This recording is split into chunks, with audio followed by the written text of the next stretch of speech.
The Oklahoma Sooners earned a 24-point win over the TCU Horned Frogs to close out a 10-2 regular season. We'll break it all down on today's episode of Locked On Sooners. You are Locked On Sooners, your daily podcast on the Oklahoma Sooners, part of the Locked On Podcast Network, your team every day.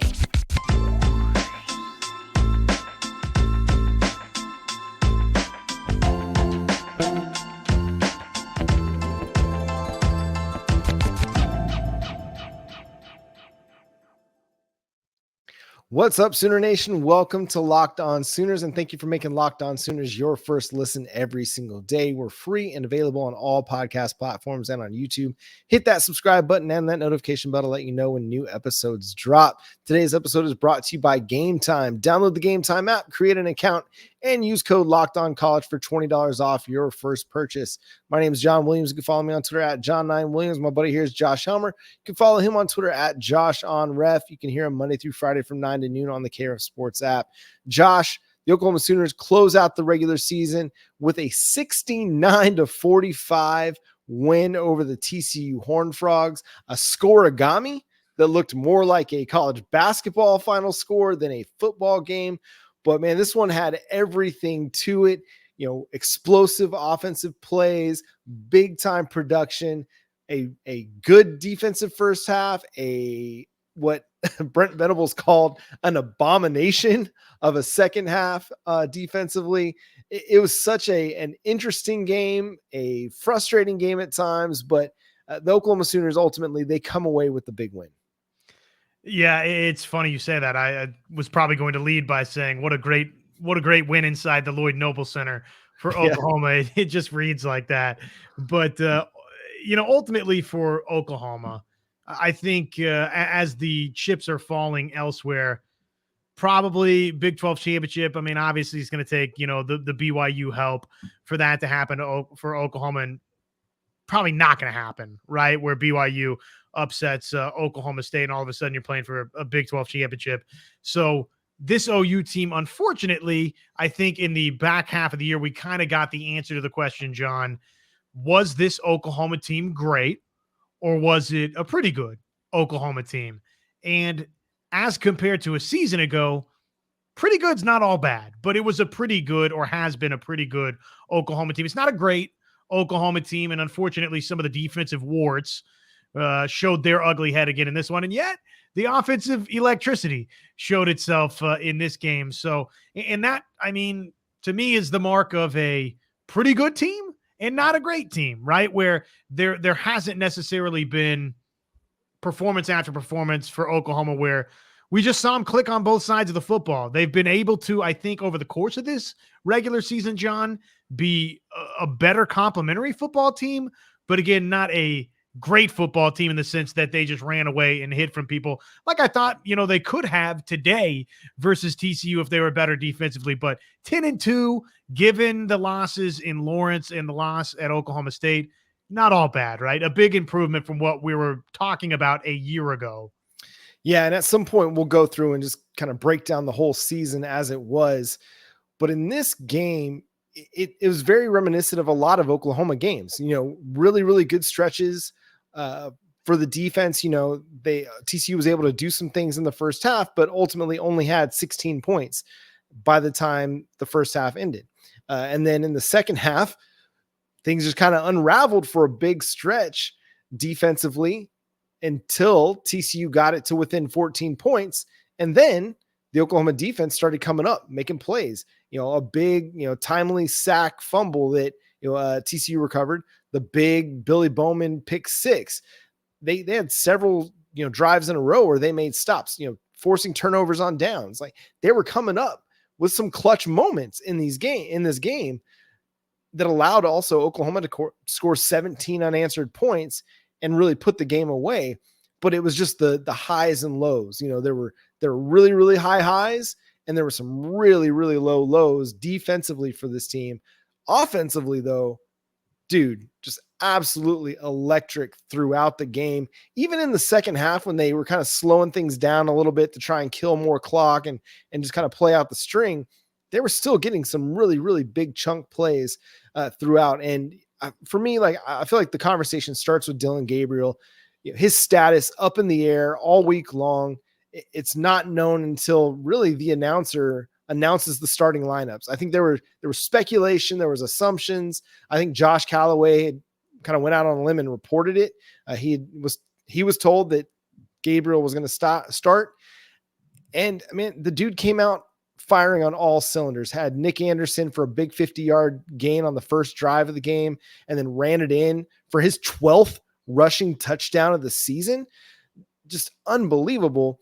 Ends the day with 400 yards passing, had, I think it was like 3 or 4 receptions for 50 yards or more, or completions of 50 yards or more in the game. 400 yards, 4 total touchdowns, up over 41 total touchdowns on the season, 30 passing touchdowns, 12 rushing touchdowns. Just an unbelievable performance in what was his last game inside Gaylord family, but maybe even his last game as an Oklahoma Sooner. We'll see. I mean, we'll see what the Big 12 title game holds, but it's possible he decides to sit out the bowl game, although I find that to be unlikely. But an incredible performance from him. Drake Stoops, his final game in Norman, 12 catches, 125 and a touchdown. He's been Oklahoma's best receiver for the last month and showed it again today. How is Dillon Gabriel going to be remembered? I think that's an interesting discussion. And at least in this TCU game, right? One final really sensational performance from Dillon Gabriel, where you throw for 400 yards, you account for 4 touchdowns. And as you mentioned, and Brent Venables and everybody reported afterwards that it was the concussion protocol. There was a lot of speculation on what was going on from the injury a week ago, and probably that's a little surprising given the way last year played out with the concussion protocol. But, the final game, and if you've passed the concussion protocol, I'm not going to sit here and exist in the world. I know that understandably so and deservedly so, we're spooked by head injuries in football, and we should be really in sports, in life in general. We've gotten to that point. That's an educated standpoint to be existing in, right? But if you pass the protocol, then I'm also not going to exist in the world that the coaching staff and the medical staff got it wrong by Gabriel going out and playing in the game. But it is brave in a sense to have had that happen and go through the concussion protocol, and then, obviously to go play in the game and run the football in the game, right? I mean, to not really change the way that you operate this offense, I thought was kind of an interesting unfolding in this game, and obviously speaks to the character, I think, of Dillon Gabriel. And he had one final very, very good performance inside Gaylord Family Oklahoma Memorial Stadium. Yeah, it was another really strong performance, and you love to see a guy who had become such a big part of this program and of the new era of Oklahoma football, was a big time leader. He really stepped his game up from 2022 to 2023, like a lot of players did. I mean, he took a leap. Like, he had a career year in completion percentage, in, passing touchdowns, and maybe not passing touchdowns, but in total touchdowns, in passing yards, moved up to number 7 all time in the passing yardage list. I mean, he was really, really good all year long, and was the most consistent part of your offense all year long. For a big stretch of this season, you didn't have much of a running game, but you had Dillon Gabriel. And early in this game, they weren't really running the ball very much, but Dillon Gabriel, he was cooking. And he cooked all game long, and you needed him to have a win. Where he'll get remembered, I think he's going to be remembered fondly, where, and maybe even, I think you go back and you look at kind of Landry Jones and following Sam Bradford, he probably needs to be remembered a little bit better than what maybe a lot of people do. I know our man Red Dirt Sport is all aboard the Landry Jones, fan train.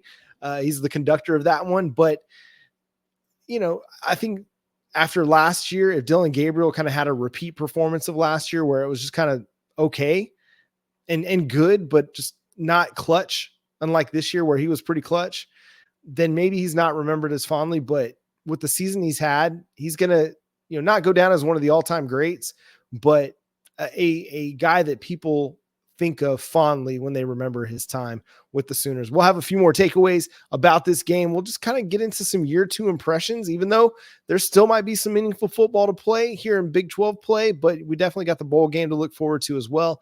But we'll talk more about that all after the break.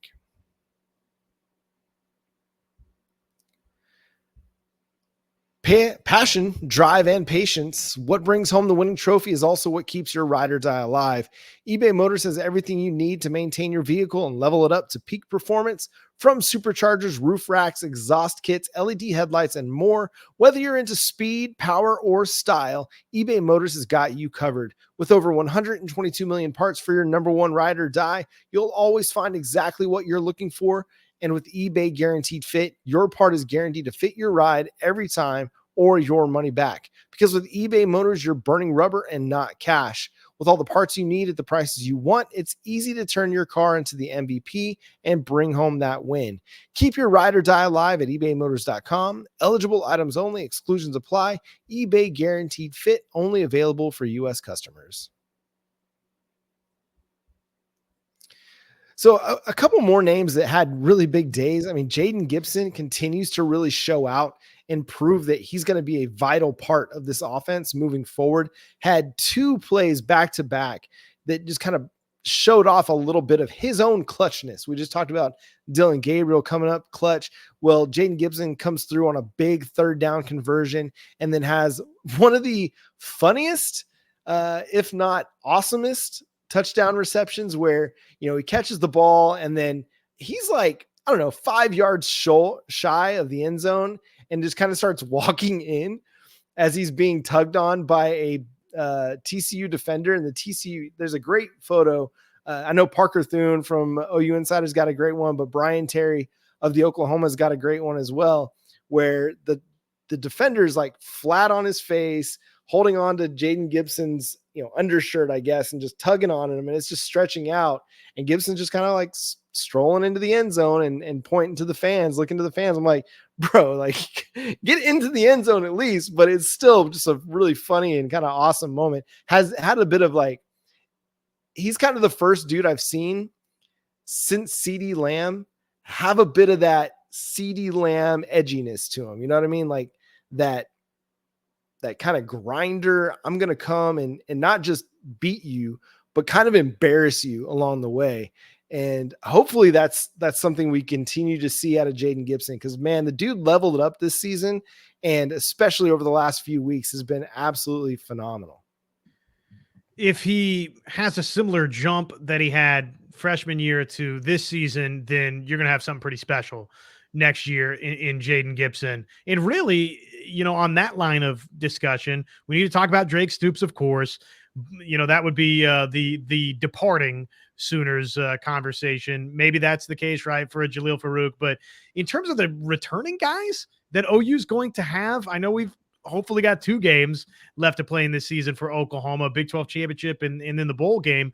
But Nick Anderson, Jaden Gibson, and Brennan Thompson, those 3 guys, what they did today was like one final regular season. Hey, this is not going to be the same wide receiver conversation in the offseason that you all had a year ago. I mean, it was over and over and over again, right? We think the pass catchers are going to be good. And what was I said it a million times, I will be worried about Oklahoma's pass catchers when it's proven to me that I should be worried about Oklahoma's pass catchers. But now, in terms of what you'll have from a proven production standpoint, again, it was on display one final time in this regular season with Anderson, Gibson, and Thompson. So that's pretty exciting as we project forward.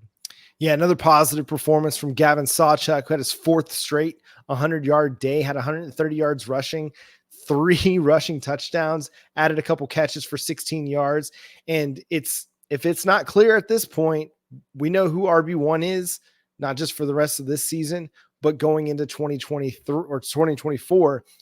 Now it's just a matter of, okay, from January 1 to September, first week of September, 2024, Gavin Sawchuk's got to stay healthy, because we cannot start the season next year like we started this year, where we have no idea what we're going to get out of the running back room every single week. And it wasn't until Gavin Sawchuk really got healthy and came on strong that the running game finally solidified and finally showed a lot more consistency. And I mean, the big playability that he shows where he's able to just rip off a 40-yard run without any real notice. It's like, oh, well, there goes Gavin Sawchuk all of a sudden for 40 yards. But I mean, several times the offensive line blocked him up to have an untouched touchdown, which is a great thing to see as well. And so just seeing the running game come together is, even though you lost Tyler Guyton, for the last few games, and then, you also had a change at guard during the season, just to see the running game come together down the stretch was a huge, huge positive as Oklahoma looks to move into 24.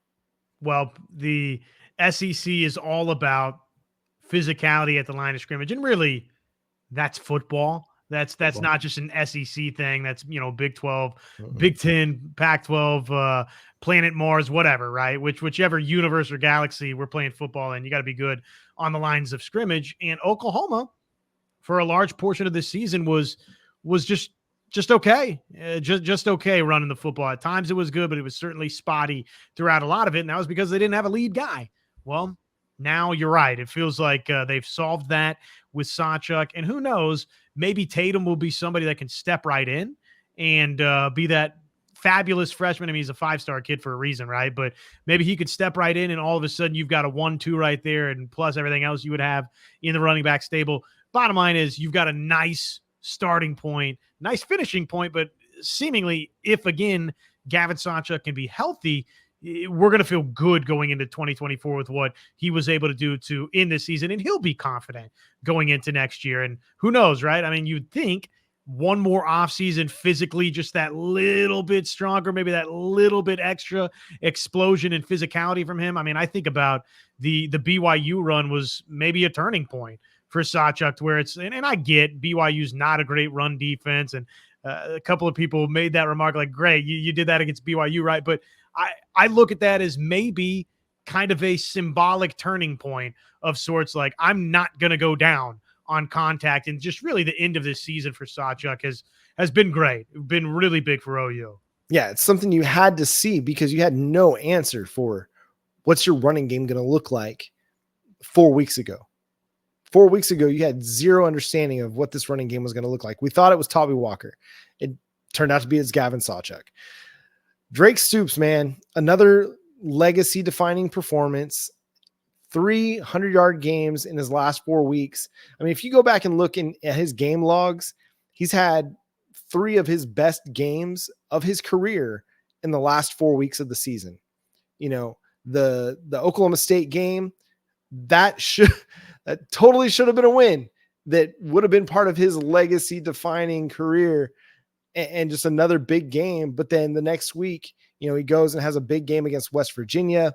BYU, he was good, but didn't have the big numbers. But then this past, and then in the win over TCU today, has another big game, 12 catches, 125 yards and a touchdown, just came through clutch time and time again. And I shared it on Twitter, just the idea that how much are we going to miss watching Drake Stoops just make defenders look silly in the open field. He just did it time after time again. And it's just so fun to watch that guy play football. And I know he's going to get an opportunity somewhere. I posited the Detroit Lions would be a great spot for him. Just Dan Campbell, Drake Stoops. They just seem to be a match made in football heaven.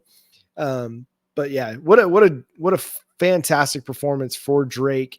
And now for the first time since the 1997 season, we don't have a Oklahoma football team impacted by a Stoops. Yeah, that's after the bowl game, obviously. Yeah, that's sort of a sad thought, right? To think about that. But the end of this career for Drake Stoops is just crazy. 486 receiving yards, 38 grabs over the final month of the season. And oh, by the way, 5 touchdown receptions. I mean, that's crazy. Those numbers are insane, John. Absolutely insane. And you can't ask for much more than what Drake Stoops provided you. Even in that Oklahoma State game, he drew what should have been a pass interference, a game-changing pass interference call in the end zone that would have put Oklahoma first and goal at the 1.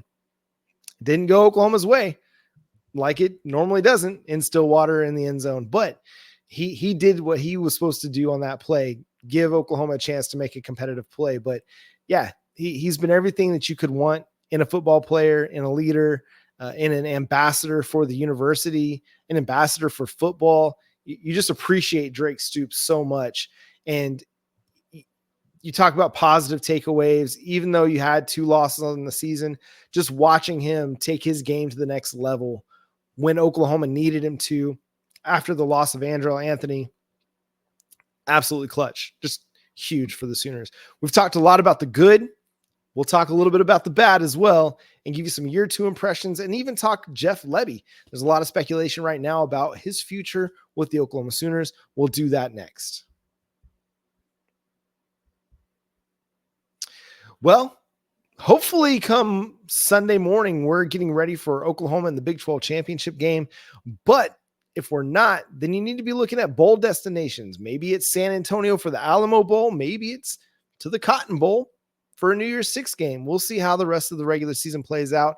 But you need the best place to go to find not just tickets now, but hey, maybe you just decide all of a sudden, like, hey, we're going to head to the bowl game.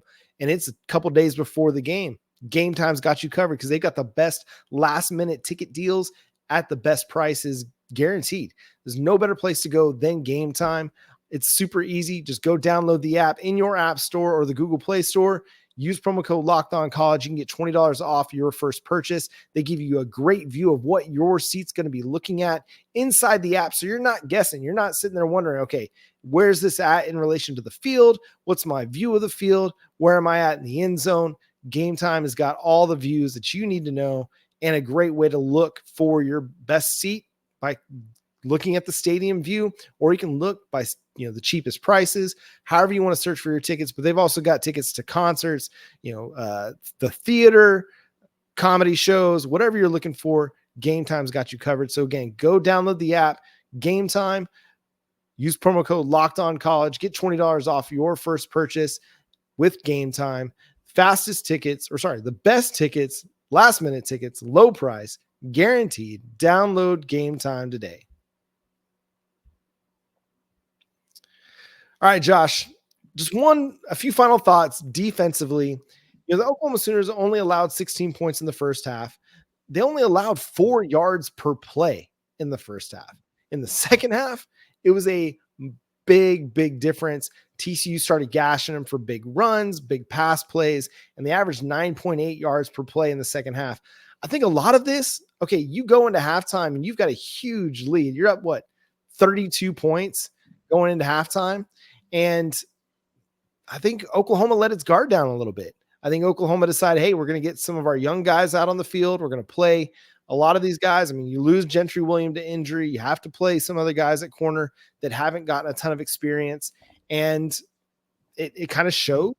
But also some of your inexperience that has gotten a lot of playing time this year at linebacker, whether it's Jaron Kanik or Kip Lewis, Kobe McKenzie, at times they just got flat beat in the run game or were out of position in the run game.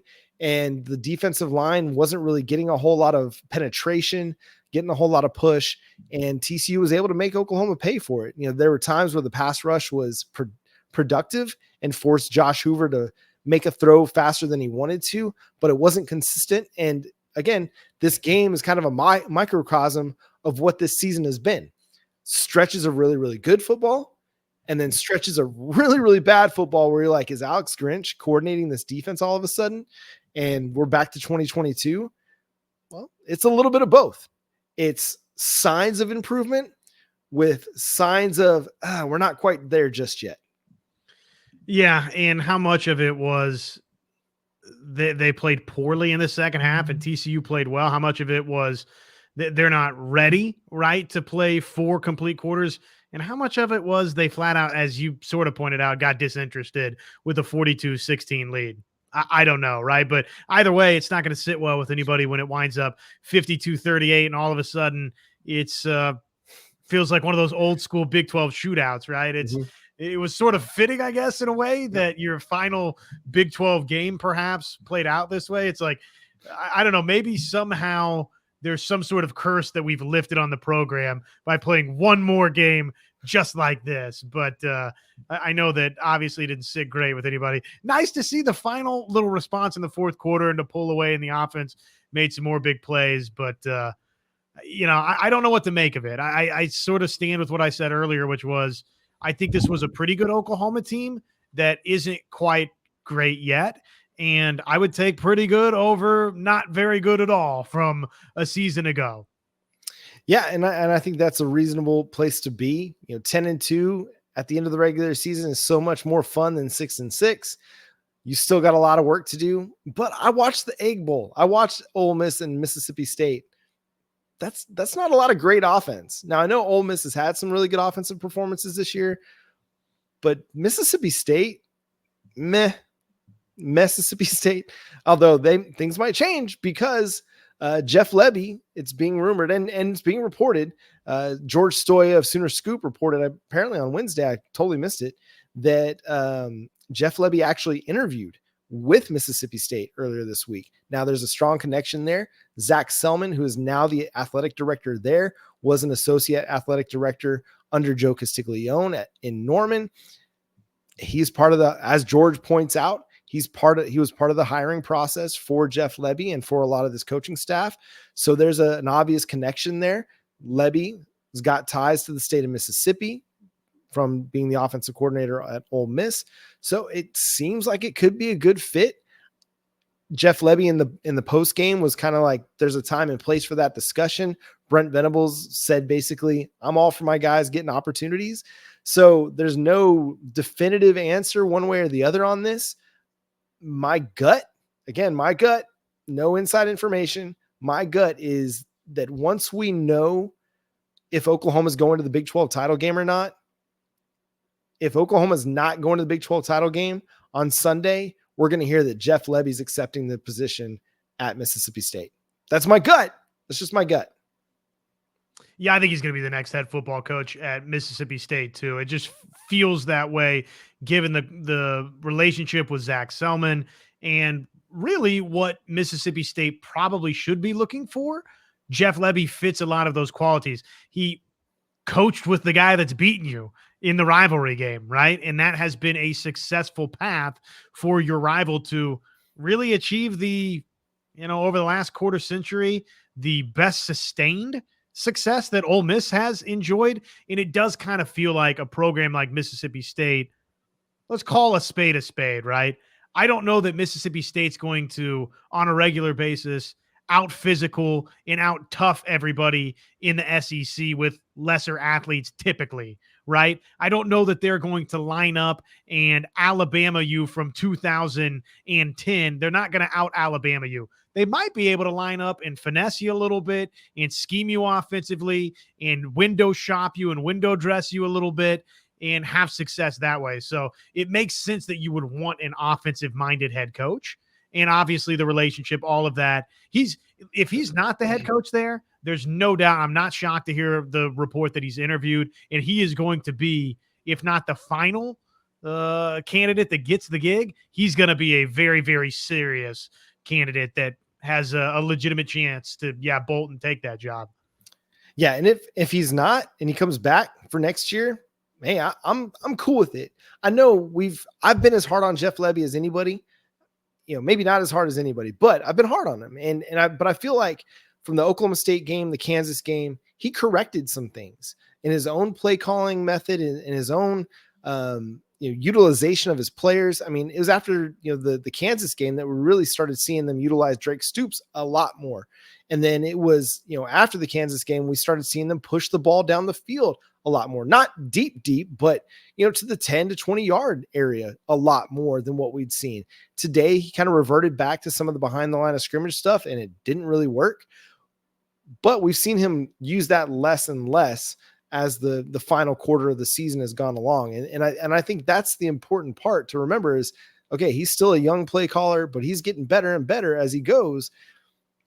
If Oklahoma does need to replace their offensive coordinator, it's going to create a little bit of transition. Anytime that you have a big change to a coordinator position, head coach, there's always a bit of transition, but I think they'll be able to sustain things, because there are going to be some really good candidates for the Oklahoma offensive coordinator job. Because, as we know, it's Oklahoma, and there's only one Oklahoma. But that's going to do it for today's episode of Locked On Sooners. Thanks so much for tuning in and being a part of the show. Subscribe to the show wherever you get your podcasts. We're free and available on all platforms. Hit that notification bell to let you know when new episodes drop. We'll be back later this weekend. We'll be back for our Monday episode as well to continue to break down everything that went down. And we'll know at that point where Oklahoma's headed, if they're going to have a chance at the Big 12 title or if we're just looking at the bowl season. Follow Josh on Twitter at JoshOnRef, myself at John9Williams. The show is at Locked On Sooners. But until next time, he's Josh Helmer. I'm John Williams. Boomer Sooner.